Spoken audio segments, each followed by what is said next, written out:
வணக்கம் சார். வணக்கம் சார், சமீபத்தில் கலைஞருடைய நூற்றாண்டு நினைவை கொண்டாடிய வகையில் அவருடைய பெயர்ல நாணயம் வெளியிடப்பட்டது. அதுல ராஜ்நாத் சிங் அவர்கள் அதை தொடங்கி வைத்து அதை வெளியிட்டாங்க. இப்ப என்ன கேள்வி எழுப்பப்படுது அப்படின்னா, அதிமுக என்ன சொல்றாங்க அப்படின்னா, திமுக ஏன் கள்ள கூட்டணி வச்சிருக்கா பாஜகவோட? ராகுல் காந்தியை கூப்பிட்டு ஓபன் பண்ணிருக்கலாமே, எதற்காக மத்திய அமைச்சரை கூப்பிட்டு, அதுவும் பாஜக சம்பந்தப்பட்ட அமைச்சரை கூப்பிட்டு ஓபன் பண்ணு சொல்லிட்டு எடப்பாடி பழனிசாமி பேசுறாரு. எப்படி பாக்குறீங்க? உங்களுக்கு நாணயம் வெளியிடுகிற அதிகாரம் ராகுல் காந்திக்கு இல்ல, புரியுதா? நாணயம் தயாரிப்பதும் வெளியிடுவதற்கும் அதிகாரம் ஒன்றிய அரசுக்கு தான் இருக்கு. அப்படின்னாலும் அது நிதி அமைச்சகத்தின் கட்டுப்பாட்டில் தான் வருது. அப்படி என்றால் திமுக நிதி அமைச்சரை தான் அழைச்சிருக்கணும், நிதி அமைச்சரை அழைக்கல. பிஜேபி கட்சியில பிறைபல கண்டவர், இந்தியாவினுடைய பெரிய மாநிலம் என்று கருதப்படுகிற உத்தரப்பிரதேசத்தின் முதல்வராக இருந்தவர், இந்தியாவினுடைய பாதுகாப்புத்துறை அமைச்சராக பணியாற்றுகிறவர், ஒரு அரசியல்ல ஒரு சீனியர். நியாயமா அவர் தான் பிரதமராக இருந்திருக்கணும். அவரை அழைச்சிட்டு வந்ததன் மூலம் இன்றைக்கு திமுக கலைஞர் நூற்றாண்டு விழாவிற்கு செய்ய வேண்டிய ஒரு முக்கிய கடமையை நிறைவேற்றி இருக்கிறது. ராஜ்நாத் சிங் அழைத்து அவர் வருகிறார் என்று ஒப்புக்கொண்டதற்கு பிறகு ராகுல் காந்தி அழைப்பது ராகுலுக்கே நெருக்கடியையும் நெருடலையும் தரும். ஆனால் இதுல ராகுல் காந்திக்கு கருத்து வேறுபாடு ஒன்றும் இல்லை. அவரும் அதை வாழ்த்தினார், வரவேற்றார். ஒரு பிரதமர் என்ற நிலையில மோடியும் வரவேற்றார். ஆகவே கட்சி அரசியல் என்கிற எல்லை தாண்டி கலைஞர் என்கிறவர் ஒரு ஆகாயமாக இருக்கிறார். இதை அகிலத்திற்கு சொல்ல வேண்டிய கடமை திமுகவுக்கு இருக்கிறது, அண்ணன் ஸ்டாலினுக்கு இருக்கிறது. அதை திறம்பட செய்தார், நிறம்பட செய்தார். இதுல ஸ்டாலின் மிகப்பெரிய வெற்றியை பெற்றிருக்கிறார். இந்த கேள்வி ஏன் எழுப்புதுன்றதுக்கு நான் ஒரு உதாரணம் சொல்ல நினைக்கிறேன். சமீபத்துல நடந்த சுதந்திர தின விழாவில் ஆளுநருடைய தேநீர் விருந்து திமுக புறக்கணிக்குது. ஆனா நம்மளுடைய தமிழ்நாடு முதலமைச்சர் சில அமைச்சர்மார்களும் அந்த நிகழ்ச்சியில பங்கேற்கிறாங்க. சோ அதை விட்டு இந்த கேள்வி எழும்பியிருக்கலாம் இல்லையா? பாஜகவோடு கள்ள கூட்டணியில திமுக இருக்கிறாங்க, ஒரு கள்ள கூட்டணி, ரகசியமான கூட்டணி வச்சுக்கலாம். இல்ல தம்பி, கள்ள கூட்டணிக்கு தேவையில்லை. ஏன்னா அவங்க தயவு எங்களுக்கு கட்சி ரீதியாக தேவையில்லை, எங்களுக்கு ஆட்சி ரீதியாக தேவை. இன்னைக்கு 20,000 கோடி ரூபாய் ஜிஎஸ்டி வரல, மெட்ரோ திட்டத்துக்கு காசு தரமாட்டேங்கிறாங்க. 37,000 கோடி ரூபாய் கேட்டோம் புயல் பேரிடருக்கு, வெறும் 276 கோடி தந்தாங்க. காஞ்சிபுரம் திருவண்ணாமலை ரயில் போக்குவரத்து 1000 ரூபாய் ஒதுக்கி இருக்காங்க. எப்படி போகுதுன்னு நினைக்கிறாங்க. சேலம், கரூர், திண்டுக்கல் 1000 ரூபாய் ஒதுக்கி இருக்காங்க. அதனால ஒன்றிய அரசை எதிர்ப்பதும் கவர்னரை இந்த நாட்டுல மதிக்காததும் தான் திமுகவினுடைய பலவீனம் என்று சில நடுநிலையாளர்கள் கருதுனா, எங்களுக்கெல்லாம் ஈகோ கிடையாது, அவர் தர்ற விருந்துல நாங்களும் போவோம்னு சொல்லி மிகுந்த பெருந்தன்மையோடு கலந்து கொண்டதன் மூலம் முதலமைச்சர் ஒரு கண்ணியத்தை இதன் மூலம் வெளிப்படுத்தி இருக்கிறார். எடப்பாடி பழனிசாமி ஒரு புது பிரச்சனையை மீண்டும் மீண்டும் கிளப்பிடுறது என்னன்னா, நாணயத்துல எப்படி ஹிந்தி வருது, தமிழ் வெல்லும் என்ற ஒரு வாசகத்துக்கு பத்தியில ஹிந்தி எப்படி வருது அப்படின்னு சொல்றாரு. இது எடப்பாடியினுடைய தமிழ் உணர்வை எப்படி பாக்குறீங்க? இது தமிழ் உணர்வு இல்ல, எடப்பாடி ஒரு தற்குறி, எடப்பாடி ஒரு தவக்கலை, எடப்பாடி அறியாமையில சிக்கி உழலுகிற ஒரு மோசடி பேர்வழி. உனக்கு நாணயத்தை வெளியிடுகிற அதிகாரம் உள்ள ஒன்றிய அரசு இந்தியை தவிர்த்து விட்டு நாணயத்தை வெளியிட முடியாது. நோட்டானாலும் நாணயமானாலும் அதுல இந்தி இருக்கத்தான் செய்யும். இது இந்த நாட்டுல பிறக்கும் குழந்தைக்கே தெரியும்.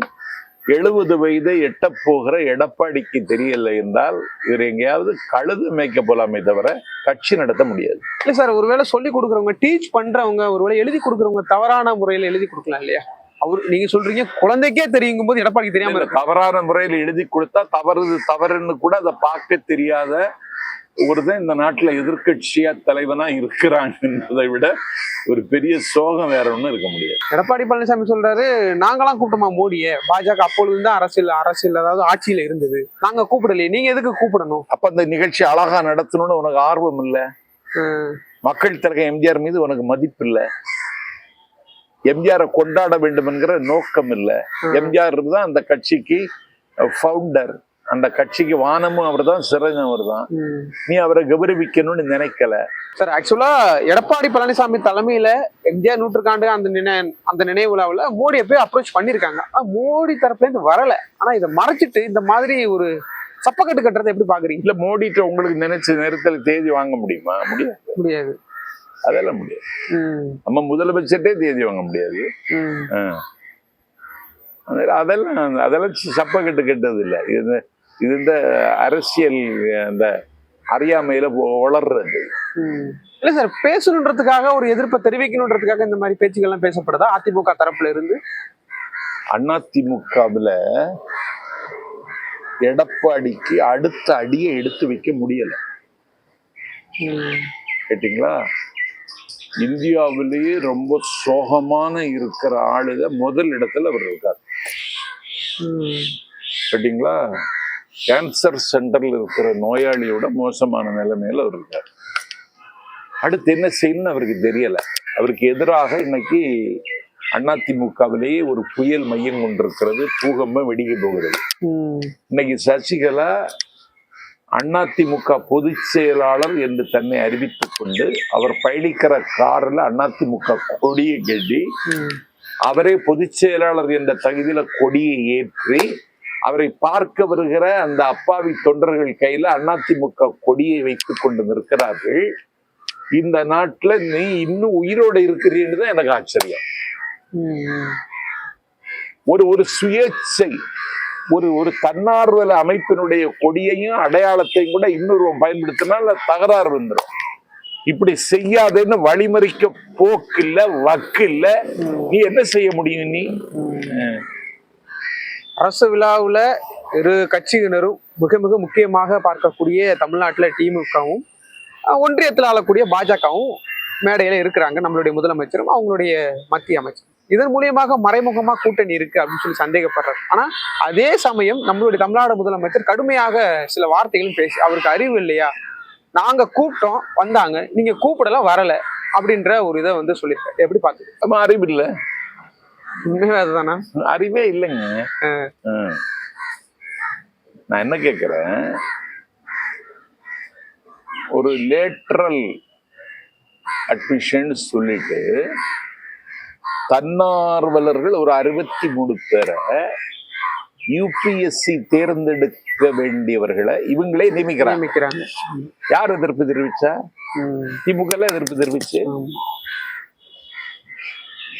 இது சமூக நீதிக்கும் இடஒதுக்கீட்டுக்கும் விடப்படுகிற சவால் என்று அதை எதிர்கொண்டது எங்க அண்ணன் ஸ்டாலின் இல்லையா? நீ ஏதாவது சொன்னியா? நீ அண்ணன் எங்க போயிருக்கிற? நீ முட்டைக்கு மொட்டை போட போனியா? எங்க போன நீ? அதனால நீ எல்லாம் அன்பிட். நீ எல்லாம் தமிழ்நாட்டு அரசியல ஒன்னும் செய்ய முடியாது. அது தம்பி விஜய்க்கு தெரிஞ்சிச்சு. என்னது? அதிமுக கரைந்து கொண்டிருக்கிறது, கல்லறைக்கு போக தயாராகிவிட்டது, இதுதான் தக்க நேரம், ஒரு வலிமை வாய்ந்த திமுகவை எதிர்த்து நம்ம நிக்கலான்னு அவர் முடிவெடுத்திருக்கிறாருன்னு கூட யூகிக்க வாய்ப்பு. அரசு விழாவில் மரியாதை நிமித்தமாக எதிர்கட்சி தலைவருக்கும் அழைப்பு விடப்பட்டிருக்கிறது. ஆனா ஜெயக்குமார் அவர்கள் வெட்ட வெளியில பிரஸ் மீட்ல பேசும்போது அதெல்லாம் எங்களெல்லாம் கலந்துக்க முடியாது அப்படின்ற ஒரு ஆணவத்தனமான பேச்சு. அவன் ஒரு ஜோக்கருங்க. நீங்க அவன் சொல்றதை வச்சுக்கிட்டு நீங்க அரசியல நம்ம கணக்கிட முடியாது.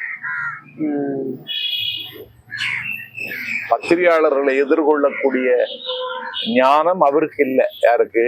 எடப்பாடிக்கு இல்லை. அதுல அவரு சார்பா இவன் உளறி கொட்டுறாங்க நம்ம ஜெயக்குமார்.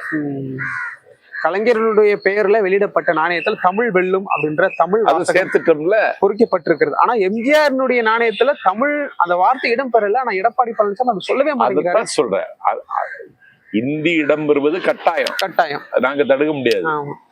ஆனா அதுல தமிழ் வெல்லும்னு கலைஞர் எப்போ கையெழுத்து போட்டாலும் தமிழ் வெல்லும்னு போட்டுதான் கையெழுத்து போடுவாரு. அதை சேர்த்த அண்ணன் ஸ்டாலினுடைய ராஜதந்திரத்தை, சாமர்த்தியத்தை, சாணக்கியத்தனத்தை பாராட்ட வேண்டாமா நீ? உனக்கு அதுக்கு மனசு இல்ல. ஒருவேளை பொறாமையா கூட இருக்கலாம்ல, சக மனுஷனா இருந்து ஒரு முதலமைச்சர், நானும் ஒரு முதலமைச்சர், நான் இருக்கும்போது பண்ண முடியல, நீங்க இருக்கும்போது பண்றீங்க அப்படின்ற எது பண்ணாலும் திமுக தரப்புல பெருசா பண்றாங்க அப்படின்ற ஒரு பொறாமை இருக்கலாம் இல்லையா எதிர்கட்சிக்கு? இல்ல, பொறாமை என்பதை விட ஆத்திரம். ஆத்திரம். பொறாமைப்படுற அளவுக்கு அவனுக்கு தகுதி இல்லை. இப்ப ஸ்டாலின் பொறாமைப்படுவதற்கு ஒரு தகுதி வேணும். புரியலையா உங்களுக்கு? நண்பனாக யார் வேண்டுமானாலும் இருக்கலாம். நானும் நீயும் ஒரு ட்ரெயின்ல காலையில கோவை எக்ஸ்பிரஸ்ல பயணமாகணும். என் பக்கத்து சீட்ல உனக்கு இடம். நான் உன்னை முன்னும் பார்த்தது இல்லை. நீயே எந்த வழிய போய் அண்ணா டீ குடிக்கிறீங்களான்னு கேட்கற. நான் டீயை வாங்கி குடிக்கிறேன். அதுக்கு பிறகு பேப்பர் எடுத்து வாங்கட்டுமா அப்படின்னு கேட்குறேன். பேப்பரை வாங்கி தந்துருக்கிறேன் காட்பாடி ஸ்டேஷன்ல. ஒரு 12 மணிக்கு சைவ சாதம் கொண்டு வரேன். அதையும் அண்ணா சாப்பிடுங்கன்னு சொல்லி தர்றேன். உன்னை பார்த்ததில்லை, பழகியதில்லை, பார்த்த மாத்திரத்துல இப்படி நீ செய்தேன்னா நீ நண்பன் ஆயிடுவ. நண்பனாக யார் வேண்டுமானாலும் இருக்கலாம். எதிரிகளாக இருப்பதற்கு யோகியதை வேணும். அண்ணன் ஸ்டாலினுக்கு எதிரியாக இருக்கிற தகுதி கூட எடப்பாடிக்கு கிடையாது. இனி வரக்கூடிய காலகட்டங்கள்ல இன்னும் அப்படிதான் இருக்கும். எதிர்ப்பதற்கு தலைவரே இல்லாம முதலமைச்சர் அடுத்தடுத்த நகருக்கு போயிடுவார். நன்றி சார், நிறைய விஷயங்களை பகிர்ந்து கொண்டீங்க. உங்களுடைய எல்லா விடைகளுக்கும் என்னுடைய மனமார்ந்த நன்றி. நன்றி.